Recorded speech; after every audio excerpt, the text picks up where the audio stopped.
भागवतर तत्व होची ये मनीष होची गोटे चाखुंडा गछ काहेकि माँ कहूँ जानिच जमी चाखुंडा काछ चुली रे पसी जला हुए ना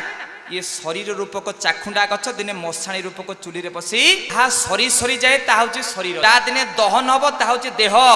आमे प्रत्येक दिन एपटे शुण प्रत्येक दिन जन्मरू दूरेलु मृत्यु को पाखलु एवरीडे जमी पेनसिल रबर घोरी हुए ना बाथरूम रे साबुन घोरी हुए ना माँ कहूँ मो पुओ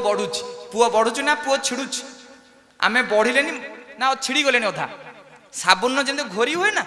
पेनसिल जमी घोरी हुए ना आमे घोरी होरी जाऊँ आमे समस्ते आग पछ समस्ते दिने मशाणी रूपक चुली रे पसी कौन हवा